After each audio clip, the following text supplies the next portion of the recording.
14절에서 28절까지 말씀 교독하겠습니다. 마가복음 1장 14절에서 28절까지 말씀입니다. 오늘은 2월 21일 목요일 아침입니다. 2월 21일 자본문 마가복음 1장 14절에서 28절입니다. 교독합니다. 요한이 잡힌 후 예수께서 갈릴리에 오셔서 하나님의 복음을 전파하여 이르시되 때가 찼고 하나님의 나라가 가까이 왔으니 회개하고 복음을 믿으라 하시더라. 갈릴리 해변으로 지나가시다가 시몬과 그의 형제 안드레가 바다에 금을 던지는 것을 보시니 그들은 어부라. 예수께서 이르시되 나를 따라오라. 내가 너희로 사람을 낚는 어부가 되게 하리라 하시니 곧 그물을 버려두고 따르니라. 조금 더 가시다가 세베대 아들 야고보와 그 형제 요한을 보시니 그들도 배에 있어 그물을 깁는데 곧 부르시니 그 아버지 세베대를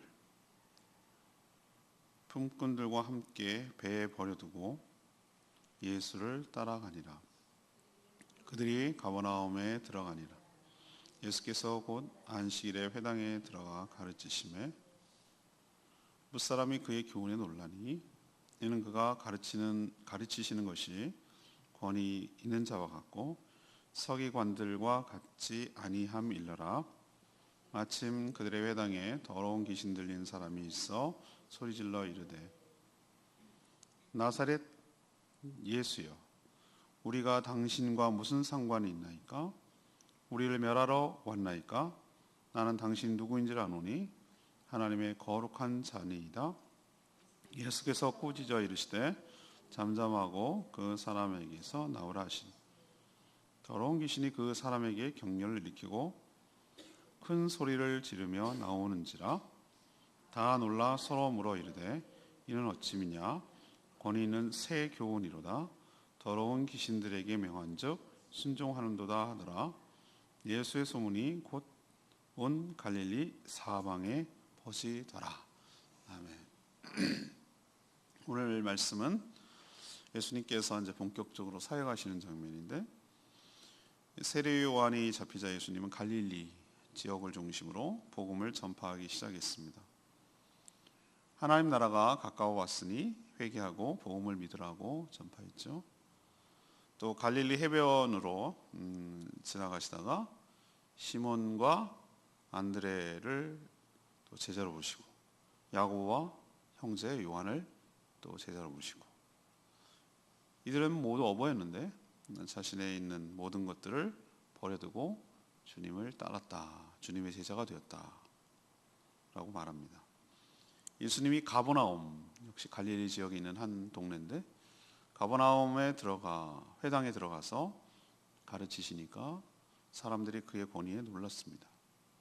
또 회당 안에 있던 귀신 들린 자를 귀신을 내어 쫓자 사람들이 놀라기도 하고 예수님의 소문이 퍼져나갔다. 이런 내용이 오늘 내용이 되겠습니다. 오늘 질문은 예수님은 어떻게 복음을 전하셨습니까? 예수님은 어떻게 복음을 전하셨습니까? 이것이 오늘의 질문이에요. 첫 번째 14, 15절 말씀 회개를 촉구하고 복음을 믿으라고 전하셨습니다. 세례 요한이 14절에 보니까 잡혀서 옥에 갇혔죠. 세례 요한이 왜 옥에 갇혔습니까? 잘 알다시피 세례 요한은 분봉왕 헤롯이 자기 이복 동생 빌립의 아내 헤로디아를 자신의 아내로 취했어요. 당연히 이복 동생을 어떻게 죽였거나 뭐 했겠죠. 그러자 세례 요한이 공개적으로 그의 부도덕함, 어떻게 사람이 그럴 수가 있느냐, 왕이 돼서 뭐 이런 식으로 비판을 했습니다. 그러자 이 헤롯이 이 세례 요한을 옥에 잡아다가 옥에 가둔 거예요. 가뒀는데 백성들이 그를 신뢰하잖아요. 신망이 두텁잖아요. 그러니까 죽이지는 못했어요. 그렇지만 나중에 이 헤로디아도 악한 여자예요. 저는 헤롯이 악해서 헤로디아를 취한 것으로 생각을 했는데 그게 아니었어요. 헤로디아도 여자가 보통 권력욕과 부도덕한 사람, 자신의 결혼을 비판하는 세례 요한을 자기 딸을 시켜서 헤롯 왕의 생일날 춤을 추게 하고 생일 선물로 요한의 목을 달라. 애가 무슨 그런 생각을 하겠어요. 사주를 한 거죠. 그래서 결국은 세례 요한이 어이없는 모함으로 죽게 되는 것이죠. 왜 그럴까? 이제 이 시대가 구약 시대가 이제 끝났다는 거예요. 끝났다. 그 시그널을 예수님 뭘로 보냐면 요 세례 요한이 잡힌 것으로 본 거죠. 이제 새로운 시대, 새로운 사역을 열어야 되겠다라는 생각을 하신 거죠. 그래서 갈릴리를 중심으로 본격적인 이 공생의 사역을 시작하셨는데, 그게 바로 구약 시대가 마감이 되고 새로운 신약의 시대가 시작됐다라는 것을 알리는 신호 같은 거였습니다. 예수님이 15절에 때가 찼고라고 말하는 거 보이시죠?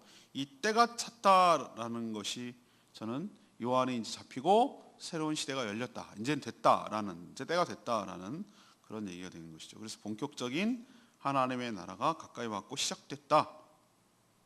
하나님 나라를 믿든 또는 안 믿든 싫든 좋든 이미 가까이 왔고 시작되었으니 이 나라에 들어가기 위해서는 어떻게 해야 된다라고 촉구하냐면은 회개하고 뭐하라? 복음을 믿으라 라고 촉구하는 것이죠. 세례 요한으로부터 물세례를 받아 죄사함을 받는 것으로만 끝쳐서는 안 돼요. 그 깨끗해진 마음, 죄사함을 받은 그 빈 마음에 복음이 들어가 있는, 복음이 누굽니까? 곧 예수 그리스도죠.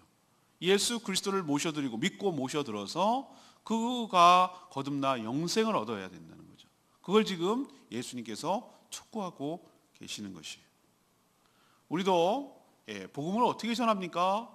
우리가 죄인인 것을 깨닫게 하고 회개하고 예수 그리스도를 믿어 영접함으로 거듭나는, 그래야 하나님의 심판이 가까워오고 있는데 우리가 영생을 받고 구원을 받는다는 것을 우리도 똑같이 전해야 될 줄로 믿습니다.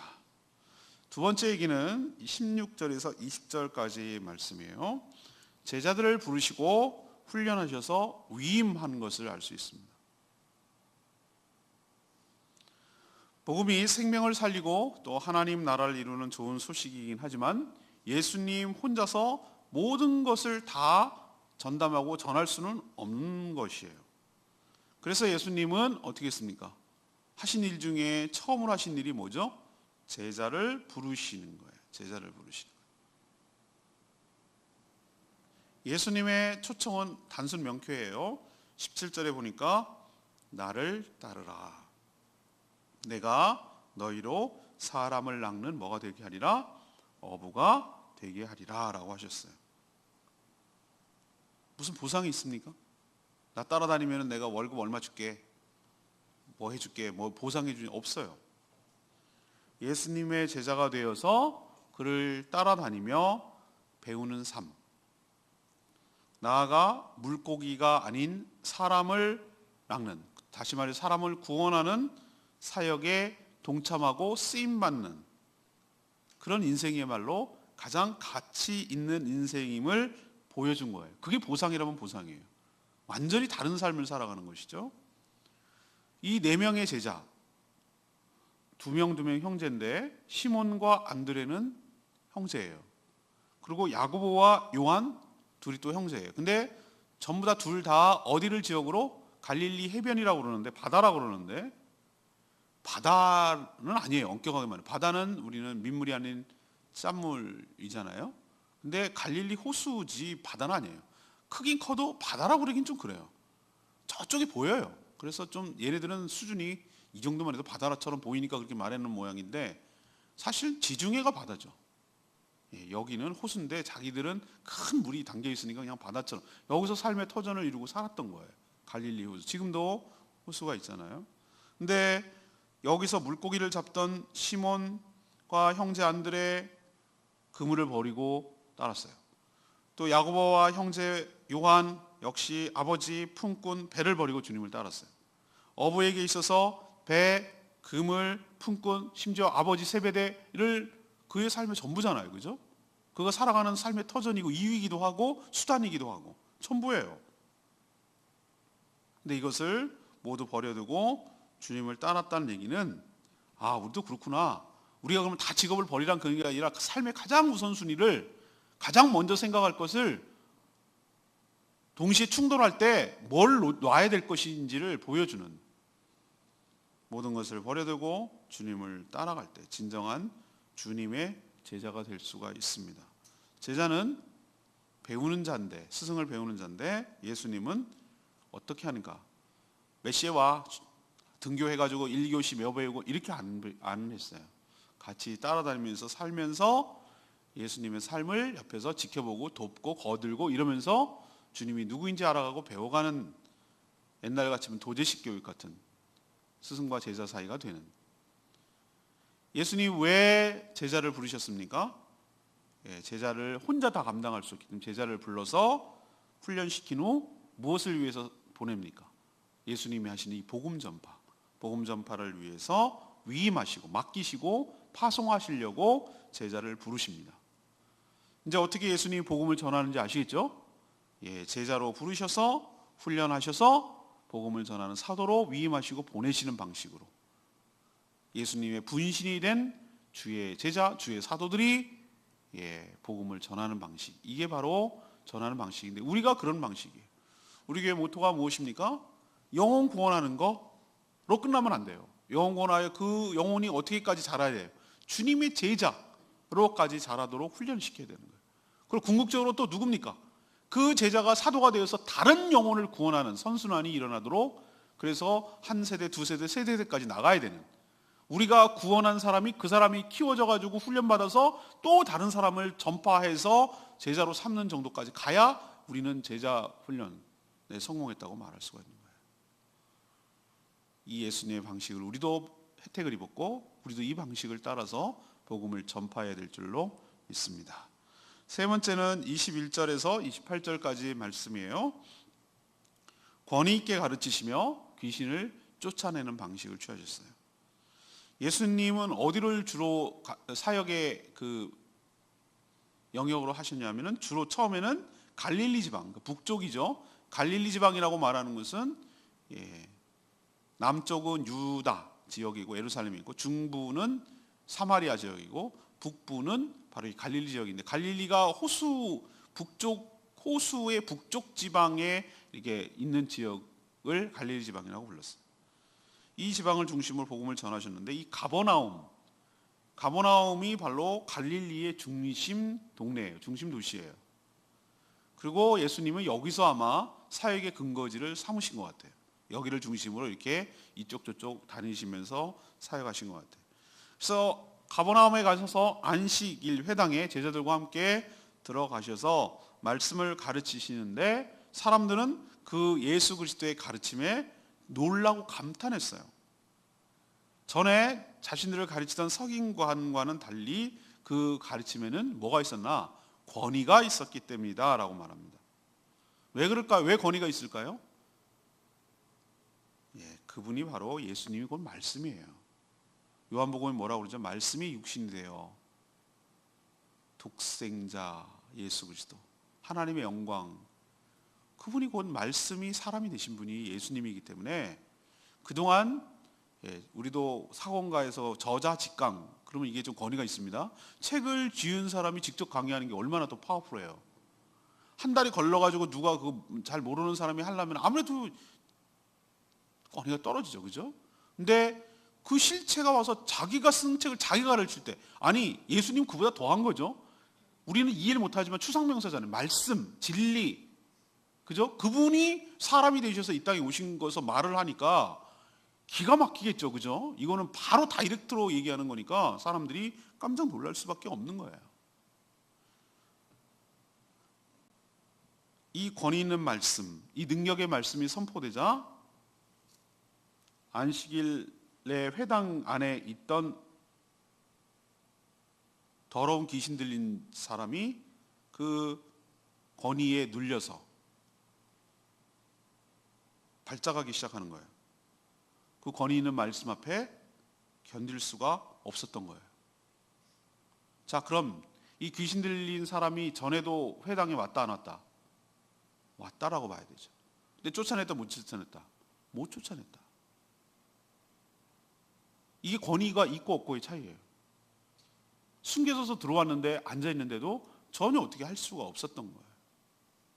근데 그 권위 있는 말씀 앞에 노출이 되니까 저는 하나님의 말씀이 온전히 진리가 선포될 때 그 심령이 변화가 되고 그 마음이 요동칠 줄로 압니다. 진리가 온전히 선포되면 견딜 수가 없어요. 귀신 들린 자는 발작을 일으키고 먼저 선수를 칩니다. 예수님이 누군지 안다는 거죠. 거룩한 하나님의 거룩한 자녀이다. 막 그러면 선수 칩니다. 우리를 멸하러 왔습니다. 자기가 멸망을 당할 거를 이미 알고 있어요. 미래를. 근데 뭔 상관이 있습니까? 왜 우리를 건드리려고 합니까? 지금은 때가 아닌데 뭐 이런 식으로 먼저 선수를 치는 거죠. 이거 공격이 자기 나름대로 공격을 하는 거예요. 근데 예수님은 어떻게 했습니까?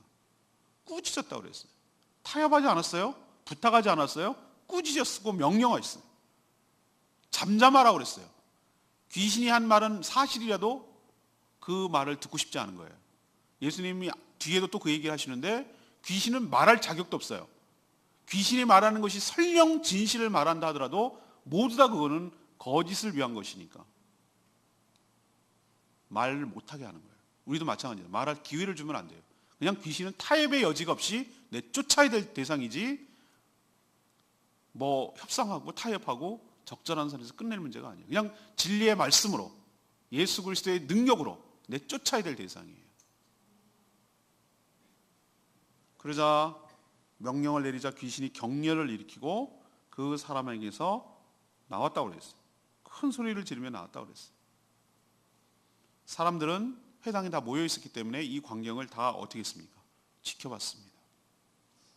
그리고 놀랬습니다. 뭐에 놀라면 일단 그 권위 있는 말씀의 가르치는 말씀에 놀랬고 귀신을 내쫓고 귀신조차 순종하는 그의 권위에 놀랐어요. 그리고 뭐라고 얘기를 고백을 합니까? 물어 이르되 어찌 미냐 권위 있는 무엇이로다 새로운 교훈이로다.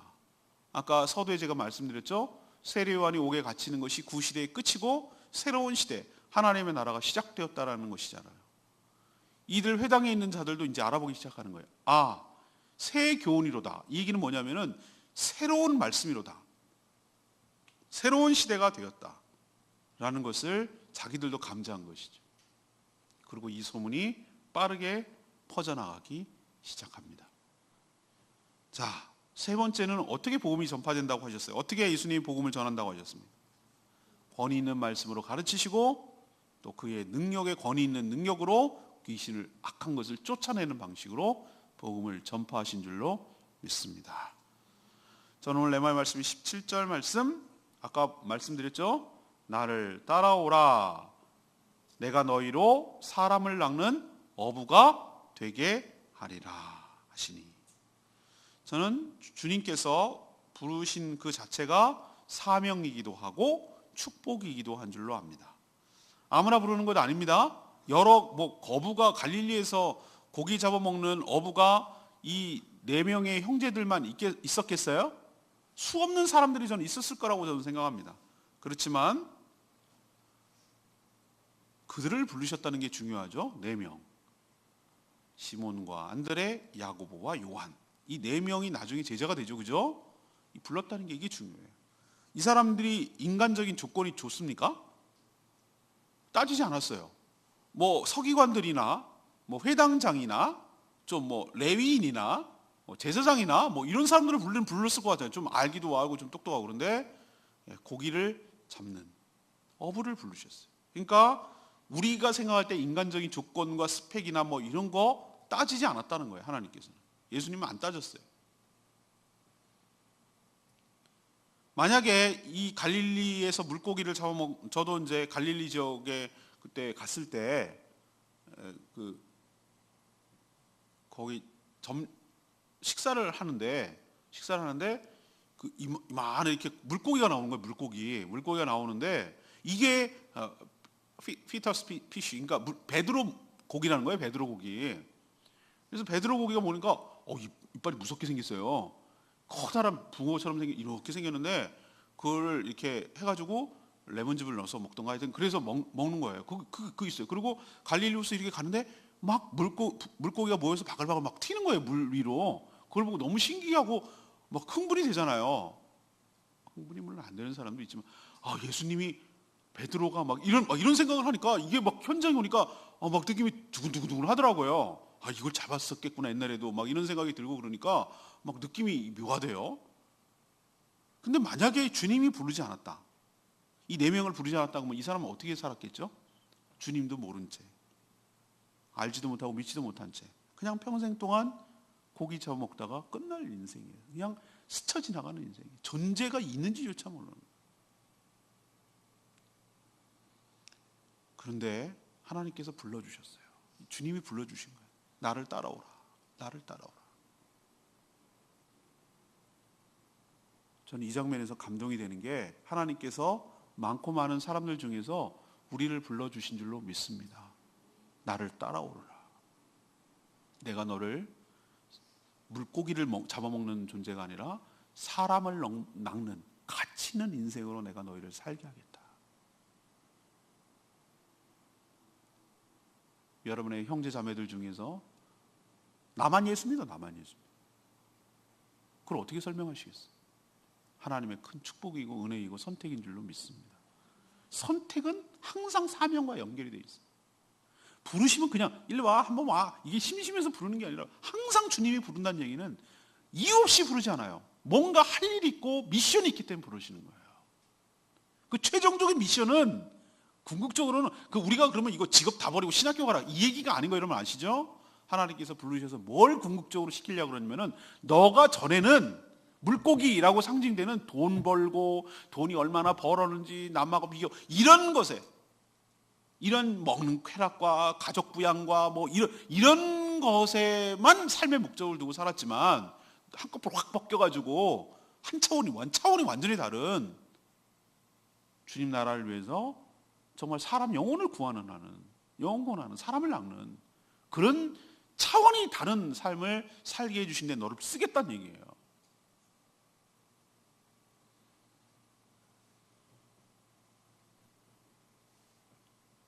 주님이 부른다는 얘기는 주님의 제자가 된다는 의미예요. 먼저 제자가 돼야 돼요. 제자가 된다는 것은 주님 따라다니면서 주님을 뭐 하는 거예요? 배워가서 주님처럼 되는 거예요. 주님의 분신처럼 되는 거예요.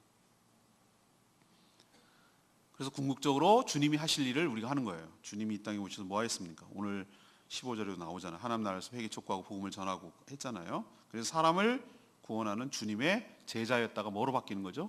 사도, 보내심을 받은 사도로 바뀌는 것입니다. 얼마나 멋지고 놀라운 반전입니까? 저는 가끔 생각할 때마다 하나님께서 저 같은 자를 뭐 어떻게든 살았겠죠, 이 땅을. 그죠? 아니어도 그렇지만 이렇게 부족하고 연약한 자를 주의 종으로 삼아주시고 말씀을 전하고 생명을 살리는 일에 쓰임받게 해주신 것에 대해서 어떨 땐 너무 고마운 거예요. 제가 너무 고마운 거예요. 하나님 가치 있는 일을 하고 주님 앞에 부끄럽지 않고 살아갈 수 있게 해주신 것에 대해서 너무 감사한 거예요. 저는 이것저것 다 떠나서 뭐 얼마나 했는데 이거는 나중에 차지하고라도 이 일에 하나님 앞에 쓰임받는다는 것 자체가 축복이고 은혜이고 특권이고 하나님의 큰 사랑인 줄로 믿습니다. 감사하고 살아야 돼요. 감사하고. 영혼 구원이야말로 우리가 추구해야 될 가장 귀한 가치 있는 일, 최고의 가치 있는 일인 줄로 믿으니 여러분도 주님의 일꾼이 되어 사람을 낚는 일에 힘쓰는, 물고기 낚는 것이 아니라 사람을 낚는 일에 힘쓰는 저와 여러분 되기를 소망합니다. 오늘 질문이 뭐였습니까? 예수님께서는 어떻게 복음을 전하십니까? 그러면 우리도 어떻게 복음을 전해야 되겠습니까? 이게 우리의 적용점이 되는 거죠. 첫 번째는 어떻게 됩니까? 회개를 촉구하고 복음을 믿으라고 전해야 되는 거예요. 전파해야 되는 거예요. 말하지 않으면 안 돼요. 얘기하고 다녀야 돼요. 예수 그리스도를 영접하기 위해서 복음을 믿는다는 게, 듣고 믿는다는 게, 복음이 뭐예요? 핵심이 어제도 얘기했잖아요. 수요일날 예수가 그리스도다, 하나님의 아들이시다, 그분이 메시아다, 그분을 믿고 영접하는 것이 곧 우리가 거듭나는 것이다, 구원을 받는 것이다 라는 것을 전하는 거예요. 그러기 위해서 내가 왜 그 사람을 영접해야 되는데, 이렇게 얘기하는 사람들, 네가 그렇게 살다가는 죽어 하나님의 심판받아 영원히 멸망받는다, 너의 죄를 시인하고 너의 죄를 회개하고 주님을 믿고 영접하는 것이야말로 너가 구원받는 길이야 라는 것을 전하는 게 복음이잖아요. 그게 전도잖아요. 말로 해야 돼요. 이 얘기를 해야 되는 거라고. 두 번째 예수님은 어떻게 하셨습니까? 혼자 했습니까? 아니잖아요. 제자를 부르시고 훈련하시고 복음 전파를 위임하셨잖아요. 그럼 우리가 해야 될 일은 뭐죠? 직접적으로 또 복음을 전하지만 또 그 복음을 듣고 온 사람들을 뭘 시키는 일을 해야 되는 거예요. 주님의 제자로 삼아서 훈련을 시키고 주님 닮아가게 하고 그 사명감 갖게 하고, 그리고 훈련이 된, 준비된, 구비가 된, 갖춘, 분명히 알고 사명이 바뀌고 인생의 가치가 바뀌도록 되게 만들고, 그 만든 사람이 복음을 전하도록 하는 일도 중요한 거예요. 제가 하는 일이 주로 그거잖아요. 여러분에게 복음을 전할 뿐만 아니라 주님의 제자로 훈련하는데 진을 빼잖아요. 애를 쓰잖아요. 그냥 구원 자체가 목적이 아니라 구원 받았으면 그 뒤가 있어야 되잖아요. 우리가 영혼 구원, 우리 교회 모토가 뭐라고 그랬어요? 영혼 구원의 끝이 아니에요. 영혼 구원하여 제자로 삼는 것, 주님의 제자로 삼는 것까지 나가야 돼요. 그래서 그럼 주님의 제자가 됐다는 증거가 뭐냐? 재생산이라고 제가 말씀드렸어요. 우리가 전도했어요. 생자가 와서 예수를 믿었어요. 그 사람이 복음을 듣고 변화됐어요. 주님의 제자가 됐어요. 나가서 주님의 사도가 되어서 다른 사람을 구원해 왔어요. 근데 그 사람은 자기가 데리고 온 그 생자를 또 생자가 훈련을 시킨 거예요. 그래서 또 주님의 제자를 만들어. 그럼 우리는 성공한 거예요. 4대가 내려갔으니까. 전했고 그 사람이 또 전했고 그 사람이 또 다른 사람을 불러오면 이건 된 거예요. 이거는 우린 제자 훈련이 성공한 거예요. 여기까지 가는 거예요. 이게 바로 우리가 복음을 전파하는 여러 가지 일 중에 중요한 일이라고. 주님의 제자 삼아서 보내는. 왜? 혼자 할 수 없거든. 여러 사람이 같이 해야 되는 일이거든. 주님도 그렇게 하셨어요. 세 번째는 뭡니까? 권위 있는 게 가르치고 귀신을 내쫓았어요. 지금은 초반이지만 뒤에 마가복음, 요한복음, 누가복음 가보면 뭐라고 했습니까? 주님께서 우리에게 뭘 준다고 그랬어요? 권능을 주신다고 그랬어요. 권능을. 뱀을 해도 물지 않고 독사가 물어도 그거 얘기 아시죠? 그런 얘기가 뭐냐면은 그 얘기가 상징적인 의미인데 바로 우리에게 누구를 주시냐면 성령을 주셔요. 성령을 주셔서 어떻게 한다는가?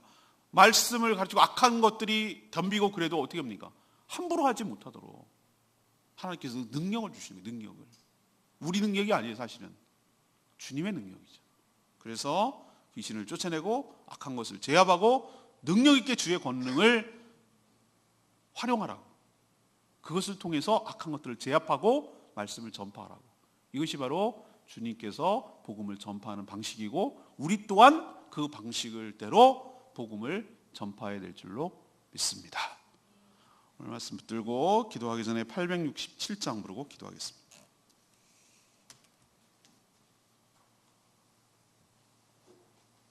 찬양집 867장, 예수 이름이 온 땅에 867장입니다.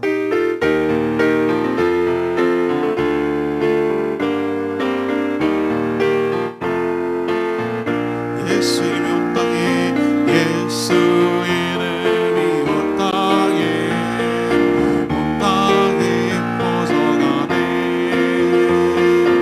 잃어버린 영혼 예수 이름, 그 이름 듣고 돌아오네.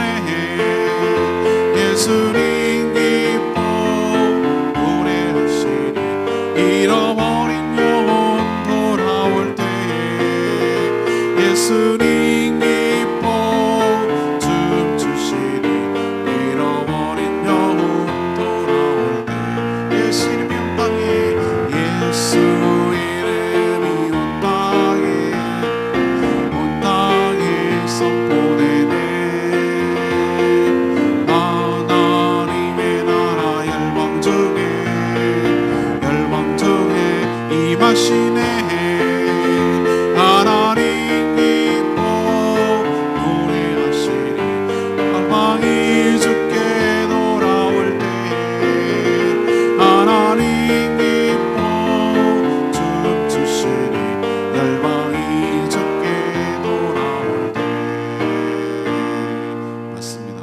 예수님이 온 땅에 퍼져갈 줄로 합니다. 주님이 그렇게 하셨던 것처럼 우리도 똑같이 그분의 뒤를 따라 그분이 하는 것처럼 우리도 행할 때 이 전 열방이 복음으로 확산되고 하나님 나라가 임하게 될 줄로 믿습니다. 우리가 그렇게 살게 해달라고 다시 주여 외치며 기도합니다. 주의 아버지, 예수 이름이 온